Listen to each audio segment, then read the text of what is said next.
Good day, nerds, and welcome to episode 36 of the Nerd Cantina show. Today, we've got a few topics to cover over this weekly news. First, we're going to talk about the return of fantasy football. We've got some Sony Marvel MCU Spider-Man updates. We're going to discuss Stephen King killing the movie game as of late.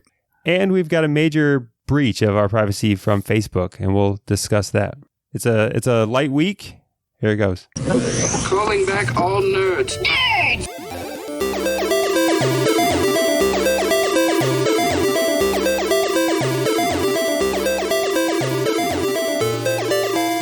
All right, nerds, welcome to episode 36 of the Nerd Cantina show.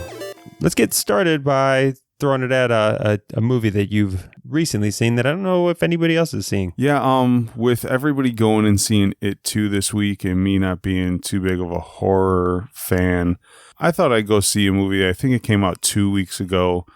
That is more in like the thriller genre. Kind of a not scary movie, but gory kind of murder movie, and that was Ready or Not, and it was pretty interesting. The written reviews posted on the nerdcantina.com. I'll be doing the YouTube video today when I get home from work, but it was a fairly fun like killer movie. It's just about like this really rich family has this like kind of like get out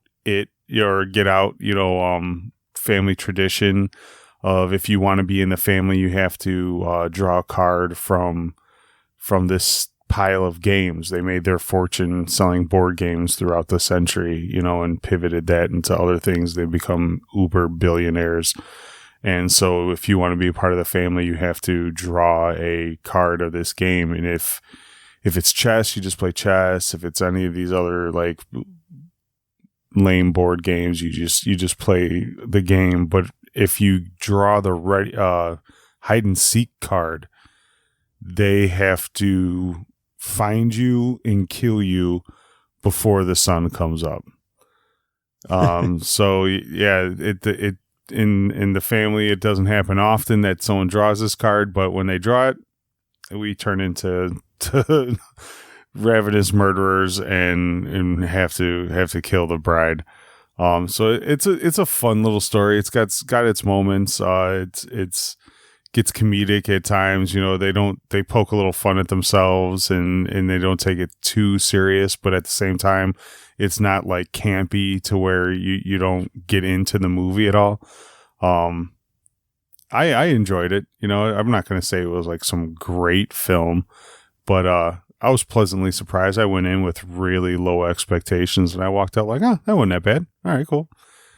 So if when it comes out on Blu-ray or HBO or anything like that, if you see it on there, pop a bowl of popcorn, sit down, and actually like soak in the movie. It was pretty decent.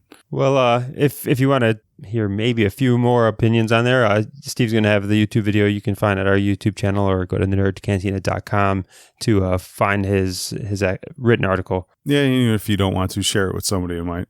Yeah. And then, so this week, really there was not a lot going on in the world of nerd. And maybe that was because nobody, I guess, wants to compete against the NFL. Yeah. As this is the start of fantasy football, which I think has dwarfed like NFL fandom, the actual concept of people being fans of their teams or whatever else. Fantasy football has become so mainstream, and once upon a time, it was really just like that nerd gateway drug for jocks and other people who wanted to be sports adjacent but no longer athletic themselves. Yeah, there was a time before the apps, before the websites that I remember where you sat with printed out sheets of paper in a room, you drafted on a draft board.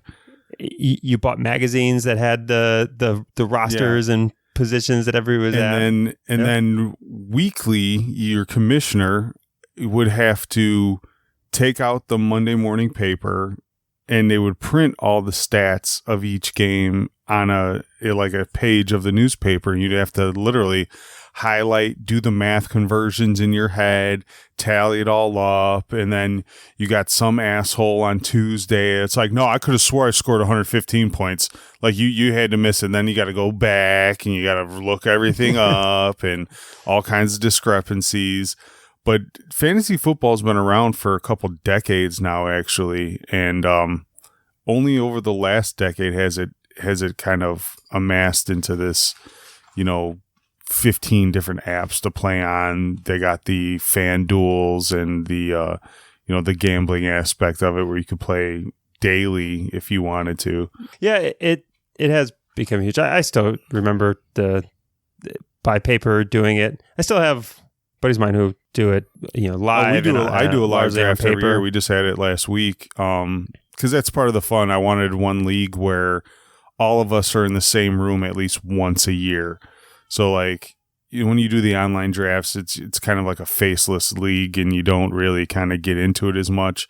I do a live draft. We used to do the board with the stickers. This year we actually did it with a laptop and a projector and projected it on the big screen. And we actually did it in the middle of a bar, and like half the bar is just watching us draft.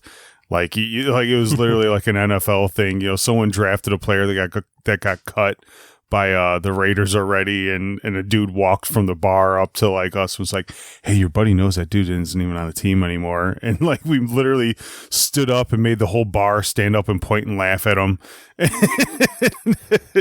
It got pretty intense. But yeah, that's the part of the fun of it is everybody's in the same room. We all get to see each other's face at least once a year, talk a bunch of shit and kind of do it that way. And if that exists, it should be completely acceptable for somebody to just dominate a bar by starting their D&D campaign. That's what I'm saying too. I have aspirations of making an actual nerd cantina one day, and that there will be a section carved out for our D&Ders. It is such a nerdy. It's honestly probably one of the nerdiest things I do is fantasy football, and I largely hate most fantasy football or people who play it. This is one of the weirdest phenomenon when you just random people will come talk to you about their rosters. You're not in the league with them. I don't care what players you have. I really could care less who you picked up on the waiver wire. None of this makes it. I don't even care who I pick up. I play it largely for the social atmosphere. I don't really follow sports that closely anymore. But it's just this weird, when people are just struggling to talk something, it's like, hey, you play fantasy football? Yeah. What pick did you have in the draft? What pick did you have in the draft? And it's just, if that is all that we have to talk about, let's just be in silence. Let's just enjoy silence around each other. Just breathe in the same air. We don't need to talk. Well, it'd be funny if D&D was actually looked at as the same level of fantasy football. Like two dudes meet at the water cooler at work on a weekend and be like, hey, did you do any campaigns this weekend? Yeah. What kind of? Oh, you're an orc. You're an orc. Level 15 orc. Yeah. How much HP you got? Huh? Well, what's your stamina?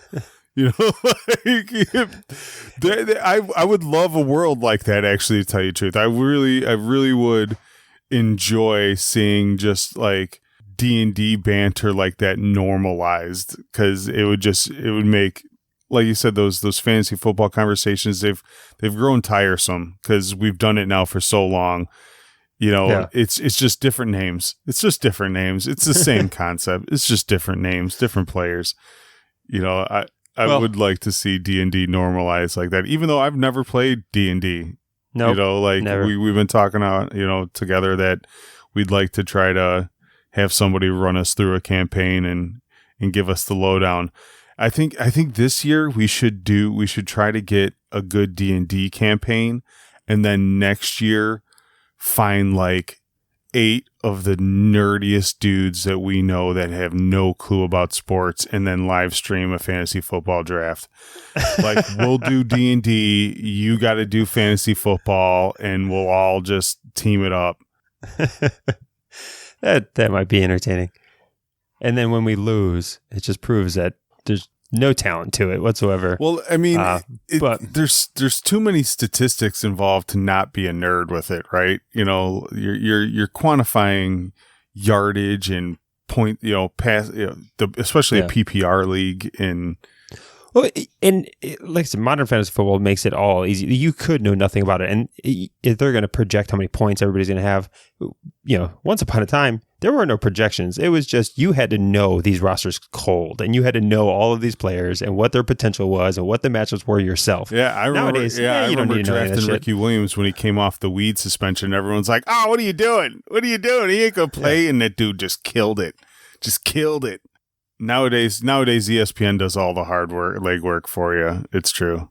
But yeah, I think that would be fun to let's grab. Well, there's 2 of us, so we would just need at least a bare minimum of 6.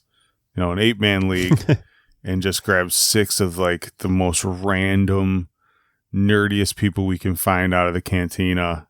Be like, all right, guys, you're doing fantasy football, then we're doing a campaign, and we'll post all of it. If you are listening to this and you don't in any way care about fantasy football, just going to give you a quick guide to make somebody's head explode. If somebody comes up to you and asks you the whole, hey, you play fantasy football, and just give them a quick little brag and just let them know that, like, oh yeah, I just picked up Patrick Mahomes off the waiver wire this weekend, and just watch their head explode. What kind of fucking league are you in if you fucking Patrick Mahomes sitting on the waiver wire? And just watch them spin into complete fucking mind melt, and then you could at least have entertained yourself a little bit there. Yeah, that's always the funniest. So the live draft that we do, where you have to be in the same room and we do the board every year. We rename the league after somebody's huge fuck up. So the one year that Jordy Nelson was hurt in the preseason, someone drafted him like 3rd round. So we named the league after that dumbass. Like every year there's somebody that, like, yeah, this year one of our Cantina followers, loyal followers, Bert, ended up drafting some young player from the Raiders because he was watching Hard Knocks on HBO, and he really bought into this dude's story and drafted him at the end of the draft. And the dude came up to us in the middle of the draft and was like, "Hey, you know the Raiders cut dude, right?" And we were like, "You know, that's what happens when you base your fantasy decisions off HBO documentaries." And so we named the name of the league this year is the Hard Knocks League. I think we've talked enough sports ball for our nerds. Some of the movie news that we have to cover, but there was some minor updates in the Sony Spider-Man, in the sense that there is no update. There is no deal coming. So it just confirmed that the Sony CEO in the Vanity Fair whatever convention or whatever they had going, he said that for the time being, the Sony Marvel Spider-Man going back to the MCU deal is closed. That door is closed. Yeah, someone from Sony said, "Fuck you, I'm out." They really feel that they have all the chips and they can do just fine. Like, they're totally content. And from what people are saying, reports of it, is that even the Russo brothers kind of knew when they were filming Endgame that Spider-Man wasn't going to be around much longer. Like, I think the writing was on the wall that Marvel was going to want more and Sony wasn't going to want to give shit. So I think the MCU's kind of been prepared for this. Yeah, I'm curious to see where they're going to go, but Marvel doesn't care, and I think Sony doesn't care. I think it's pretty amicable as far as being a split. They both have legitimate reasons why they're doing it. Marvel's got Fantastic Four and everybody else that they want to bring in. They can go ahead and put Spider-Man in the rearview mirror, and Sony's now got a whole Spider-Man universe that they're building out and stealing the Marvel model and how to create a cinematic universe. Well, that's the thing, is like Spider-Man isn't going to compete with the MCU at all by any means. No. Like we've said last week or the week before, they're going to be profitable. You know, it's not that they're not going to make money. And that's the thing, is Marvel now has how many movies that they need to work into the MCU. They need to reboot Fantastic Four. They need to reboot the X-Men. They need to intertwine everything into an existing MCU. So they got a lot of their work cut out for them. So to not have Spider-Man on their plate anymore just gives them more room to focus on giving us a really good X-Men movie. Finally, a rendition of Doctor Doom I can actually be proud of. Like, I'm fine with that. Yeah, so we'll see. It's not like I said, I still never believe this deal is dead forever. Yeah, you can't never say never, right? Dead for now. When Sony tanks the next Spider-Man movie and they realize that they left a shit ton of money on the table, maybe something will get done. Yeah, and then staying inside movie talk, we've got the biggest opening this weekend was It 2, and that is the second highest grossing movie in the horror genre ever. Only behind its predecessor. Only behind its predecessor, It 1, which kind of got us thinking, well, where are all these iconic movies in the horror genre, and where do they fall in box office releases? And it's really not on the list at all. Yeah. So we always talk, with these movies, they have like $400 million openings and things like that. And it came in at 123.5, and It Chapter 2 came in at 91. So it didn't even break the 100 million opening weekend, and it's still the number 2, which just really shows you how many people are still going to see these superhero movies. Oh yeah, comparatively, it is completely dwarfed by anything that's in these superhero movie genres. But it still was surprising to me, I guess, that the releases are so small. And then you think like It 1 and 2, these new remakes of It. Yeah, they're big, but Friday the 13th's got to be close behind, or Halloween's got to be close behind, and we're talking about like the originals. And I guess, they just didn't have any type of mass appeal back then. Yeah, it's one of those movies that I think just grew throughout cult fandom. Yeah. So I think those movies kind of maybe paved the way for and It to have such a good box office release, but before Friday the 13th and everything, it would get its, movie, but really, I think it got its fame from just being replayed over and over on cable television, and, like it just kind of grew on everybody. Freddy and Jason and these characters became household names through repetitiveness rather than, not that they weren't good movies and didn't deserve a theater release, but it doesn't have that mass appeal that ever. I don't enjoy horror movies that much. I still haven't gone and seen these, and I love writing the reviews and things like that. But yeah, I just never really got into that horror genre. Yeah, I need to try to go back into some of these. I don't think I'll ever, I'll never be a big fan of like being nostalgic towards Friday the 13th and those movies that were purely just kind of make you jump out of your seat type horror and cheesy horror, really low budget. I mean, that's part of the reason, I guess, those movies are still profitable, because their budgets were normally in, the hundred thousands of dollars. They're not looking at even $1 million budgets. But these Stephen King movies are different.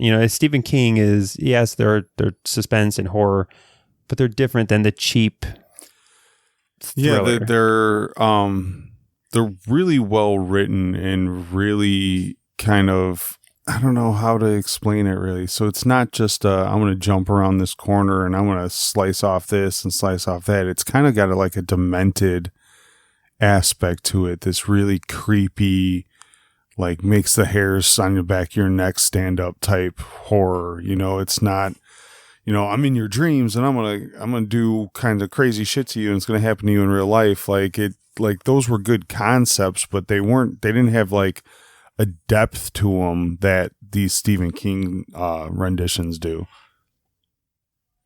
Yeah, so I haven't gone and watched the It movie, partly because, man, the original one scared the hell out of me as a child. I don't know when I was in 7th grade, and I remember it was a mini-series movie. It wasn't even in the theater. It was on TV back, the first rendition, and it was like a 2-night mini-series.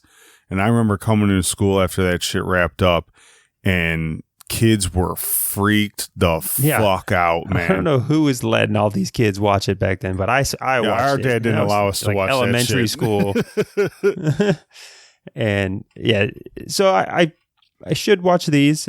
Same as we've got a new trailer in the Stephen King world, and that's that Dr. Sleep, which is a follow up of The Shining, and it looks really interesting. Yeah, it looks really well done. I see this being on that top list again when it releases. Stephen King's just a phenomenal writer. His brain is just on another level when it comes to this type of storytelling. I mean, I watched that Castle Rock show on Hulu. That show is phenomenal. And that's got Skarsgård in it. So that's 3 King Skarsgård team ups. Everything that they do, I'm actually appreciative of the fact that people are taking his works now and putting a high production level behind it. So, the first It rendition got a TV miniseries, The Stand. When they did The Stand, I was going to say The Stand. I remember The Stand. Got a kind of a, for the time it was all right, but you look back on it and it was kind of a shitty production level for a TV miniseries. You actually have them putting some money in it. They did a Dark Tower, movie. I enjoyed it. Matthew McConaughey, I thought, played a great villain. Idris Elba was great in that movie. Didn't get the critics into it that much. I don't think it made a lot of money. I don't know if they'll continue that franchise. I hope they do. So we'll see where that takes. So I guess when you look at the way it's done and the hype for Dr. Sleep and things like that, I guess you could say Dark Tower kind of flopped. But I'm all for it, man. The guy's a genius when it comes to this writing. So just take and put some value behind the production, and you're gonna win 9 times out of 10. Yeah, it's been a long time since I've tried to pick up a Stephen King book. I think that'll be maybe the next thing that I try to get through. Is I actually haven't even attempted a Stephen King book in largely the last probably decade. So I should get on that and actually enjoy the book itself. Allegedly, somebody in my house may have torrented every Stephen King audiobook. Allegedly, someone may have that in possession. Well, I have great access to lots of digital libraries, and there should be no shortage of Stephen King audiobooks that I can start. And he's through on my never commute. been hesitant about selling these movie rights and stuff. We've had Stephen King renditions for as long as I can remember. They just redid Pet Sematary. I remember, what was that Sleepwalkers movie? Yeah. The cat was people. terrible. But it was so terribly good. Like, I'll watch that shit right now. And I'm not even that big of a Stephen King fan when it comes to reading the novels, so I couldn't even go over all his works. But I think that movie Dreamcatcher was one of his. They've been churning out King renditions for decades now. I just think that we're finally hitting a point where they're finding production teams and directors that are really able to take it from a written medium into a film medium and do it justice. Yeah, so I just did a quick search. You've got Stephen King books being adapted to movies, starting back with Carrie in 1976. Yeah, wow. And then essentially you've got 1 or 2 every year for 40 coming fucking out years, man. Yeah, so it was 76, and then The Shining came out in 80, and then since then you've got a Stephen King rendition every year minus like 1991. I just threw up in my mouth. I'm old as fuck. Like this is ridiculous. So yeah, it's crazy how much this guy just comes up with, and a lot of them that I guess I never even. That's what I mean. There's to got to be Stephen a couple King. that you were like, oh shit, that was his too. Yeah. No, there's definitely some that I'm thinking about nostalgically as kind of funny. I remember watching like Thinner. Yeah, Thinner was great. A lot of the old ones had that The Mist. That was like one of the worst movies ever. The Mist was one of the dumbest movies I've ever seen in my life. So a lot of them had that like Tales from the Crypt kind of production level. You know what I mean? Do you remember the HBO show, the Tales from the Crypt? And, you know, it was just a lot of like mannequin heads, stuff with blood getting squished and things like that. So a lot of the old King stuff just had that cheap, you know, low budget, no one's going to see this really movie. Let's make it for as cheap as we can. But I think the latest renditions, you know, of us now saying, you know, It and It Chapter 2 making $100 million each on opening weekend, I think that justifies studios saying, no, let's spend a little bit more money on this. Let's make it a little better. Let's not just put some red syrup in a clay putty, you know, and smash it. Like, yeah. And there's a resurgence of rated R movies. For a long time in, you know, the 90s and early 2000s, a rated R movie had to be low budget because you could not sell tickets to it in the box office. You could not recoup your money if you had a big budget movie. Nowadays, rated R doesn't turn anybody away. Everybody's still going to see these movies. It amazes me how many kids are in the theaters, and when I go see some of these films. Yeah. So I think you know, we talk about it. This is kind of a golden age of, it's actually really easy to make quality content in movies now. There isn't this huge divide between big budget and mid budget, and even low budget can put together stuff, which is why there's such great TV now happening and everything else. Because even on these mid budget levels, you can have great production value. And so I with think, me seeing, you know, that Ready or Not after seeing it, it couldn't have cost a lot of money to make that movie. The whole movie takes place in a house. You know, the whole like it only had a handful of actors and actresses. Like it couldn't have been a lot of money to produce that movie, and they're just hoping to take a small profit share of that, you know, of the people that are going out and seeing these films. So, and then we all know that they make more money on the Blu-rays and globally. An estimated $6 million budget for Ready. Shut up. Yeah. Wow. I mean, that's low budget for today. Yeah, I know. It doesn't seem like a lot of money to make a movie.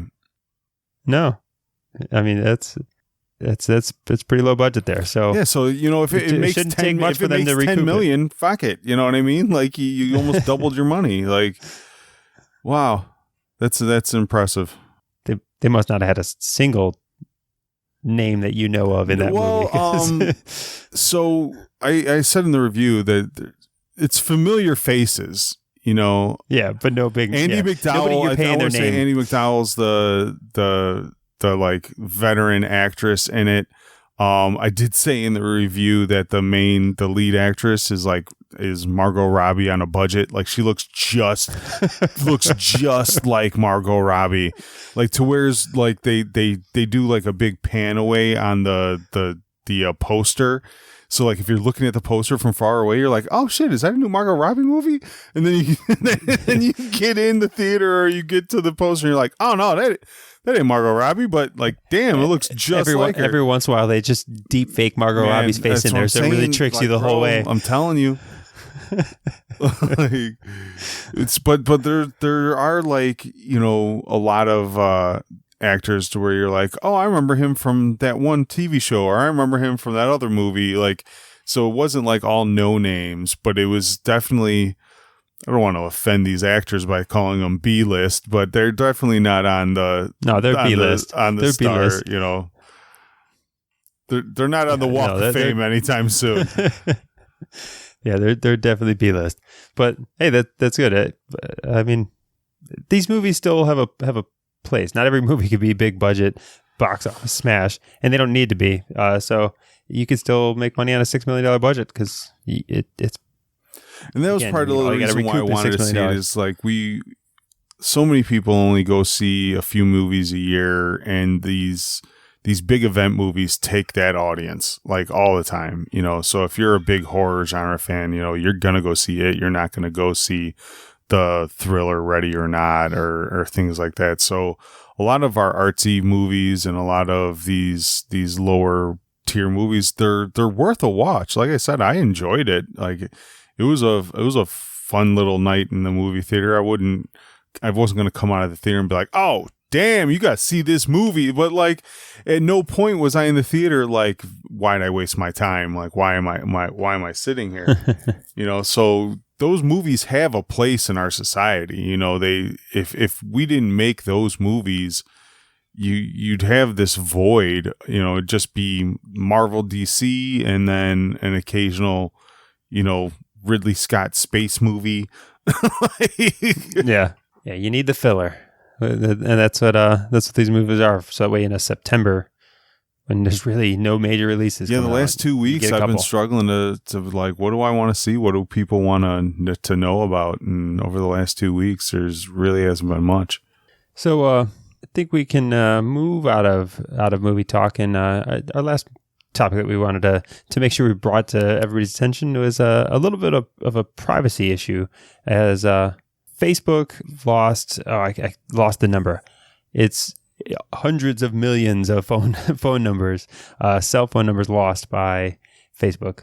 Well, the article originally said 419 million phone numbers, and then Facebook came out and said, "Oh no, it wasn't 419. It was more like 210. Some of those were duplicate numbers, you know, but still." Even if they're, you know, some of them were duplicates, call it the low number, 210 million. 210 million people got their phone numbers jacked along with their names. So if you've been getting a massive amount of robocalls as of late and you don't know why, you can thank Zuckerfuck for that one. So yeah, ultimately these phone numbers were held. Like I envision it, it's like just a spreadsheet on. It's just a spreadsheet of phone numbers attached to names that were linked to Facebook accounts, held on a completely unprotected, no password server.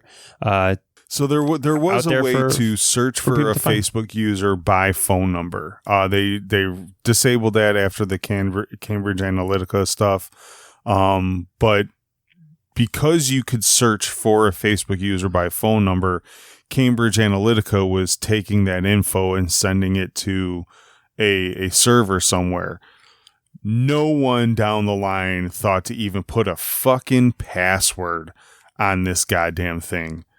You know, so fucking Vasily out in Russia is good. Like, what is this? This file is big file. What is on big file? And opens up a fucking file of hundreds of millions of fucking phone numbers and names. And, you know, God only knows how much that is worth in these data things. That's what I honestly, at this point, you know, it's the old saying, you know, don't attribute something to malice that can probably be explained with incompetence. This is probably just an incompetent human being who just compiled all these things, or a team of people that compiled all these things in a dumb way. But man, I actually hope somebody made money off of this. I hope this was an employee selling these things to robo-dialer companies and advertising companies and whatever, the next political campaign who's trying to bother you to ask you to listen to 5 minutes about their candidate. Because if not, this is just a needless like privacy breach that should be easily avoided. Well, I want a spreadsheet, right? I want to know how much knowing my phone number is worth. I want to know how much knowing my address is worth. I'd like to quantify all my data points and see how much that shit is worth. This way, when this stuff happens, Facebook's got to make a payout, right? There needs to be a punishment. A lot of times Congress does it, but then that money just goes into the government coffers. Like, you literally just sold, got my phone number taken and sold by somebody.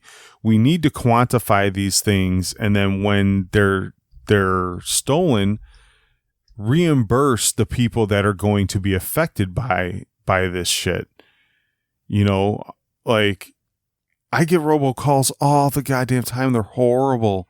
They're so fucking horrible. Yeah, and I honestly, I don't know what can happen. Facebook was fined $5 billion back in July for violations of privacy and data.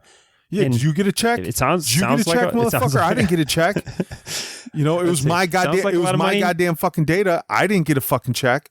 Yeah, and where does this money tend to go? And is it even effective? Is $5 billion tipping the scale or really changing behavior for Facebook? Yeah, not at all. Probably not at all. They don't give a shit. It's that, chalk it up to losses, go carry on with business, and that's what I mean is we need to quantify our data points and then seriously hit these people. Cause if you took 400 and something million phone numbers and sold it, I would assume it has higher value than $5 million. I would imagine so. They were talking $5 billion is what they were $5 billion. But yeah, they were taking a lot more than phone numbers when they got fined that $5 billion. It was every data point of like, you're talking about where you shop, where you drive to, where and that's the thing is our phones everything is taking these data points on us at all times. There's not anything you do with your phone in your pocket that someone isn't writing down and taking notes on, so that they can sell it to some advertiser or some research lab trying to quantify this or that. Like, so what is that value? No, I mean, someone might know. I've looked it up. I can't ever really find it, like how much Experian is making from selling my shopping data. I don't think there is a way to truly quantify the monetization.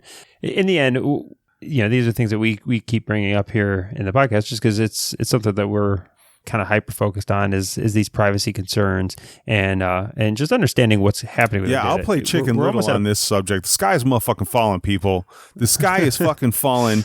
Hide your kids, hide your wives. They coming for your data.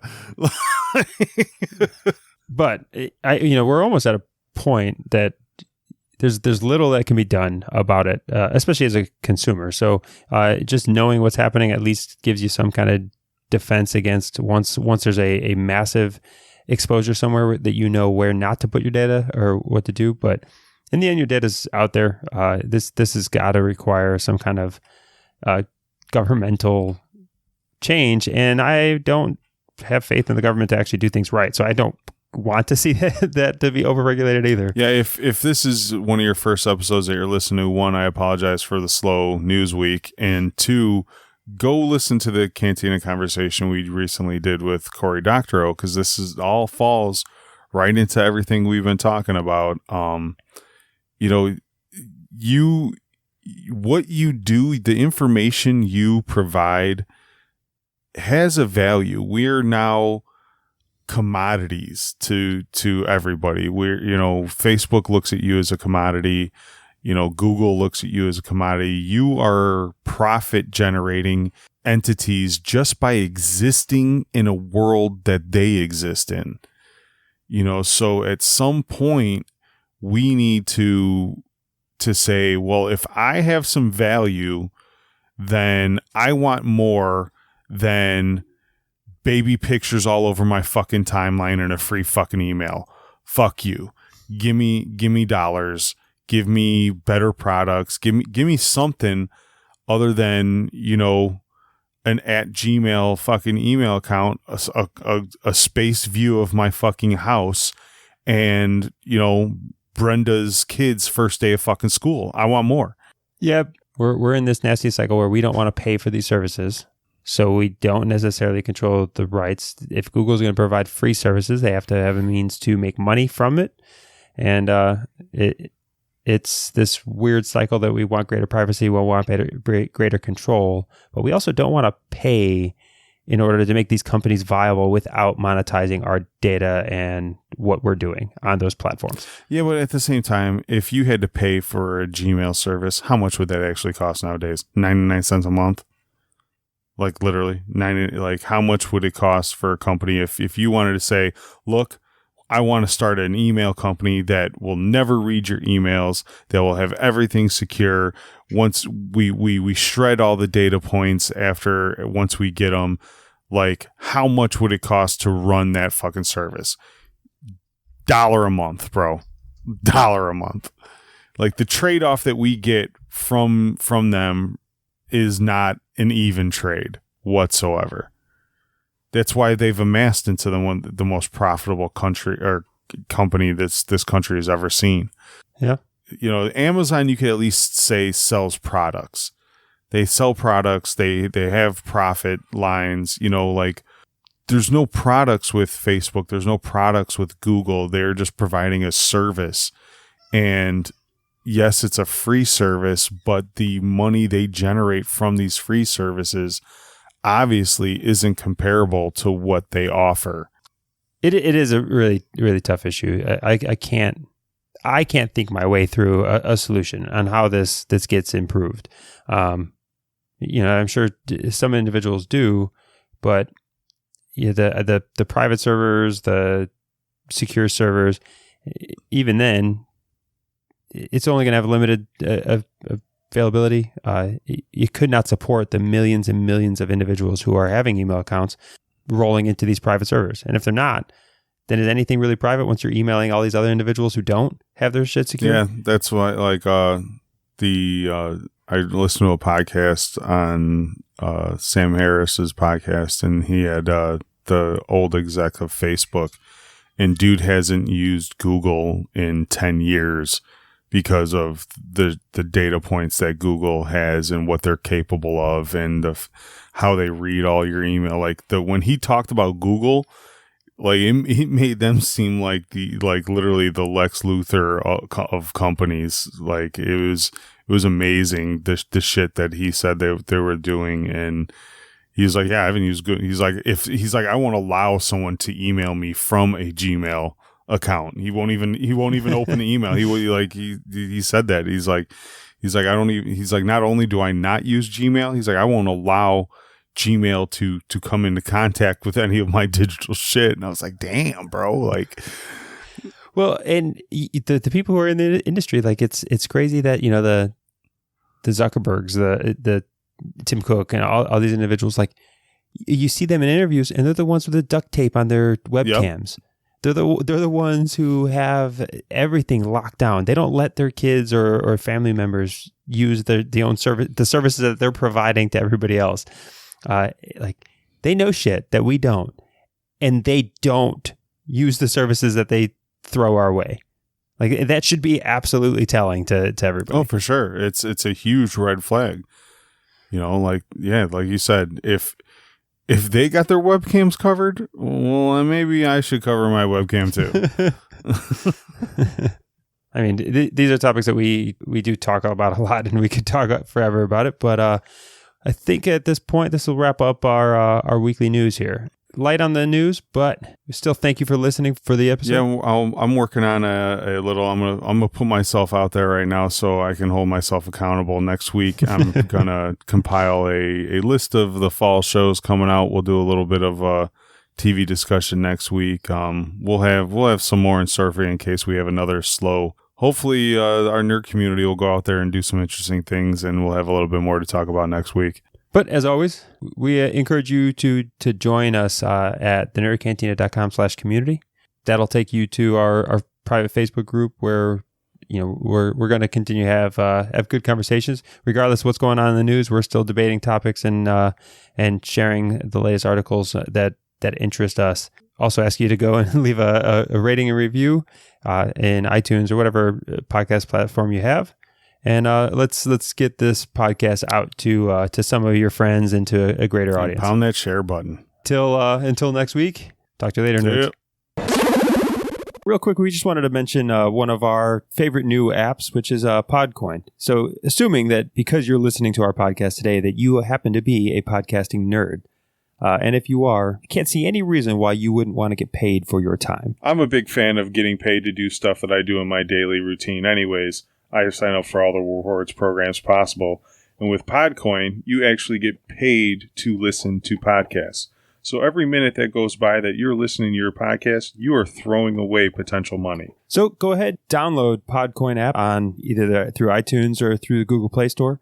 And when you sign up with the promo code NerdCantina. One word. That'll get you 300 free coins towards your account and get you on your way to earning that first reward from either Amazon gift card, Target gift cards, all kinds of things. You can also donate your coins to your favorite charity that they offer. If you're going to be listening to podcasts anyways, you might as well get some free stuff for doing it. So download the Podcoin app, put in the code the Nerd Cantina, get your free coins, and start earning money while you listen to our show.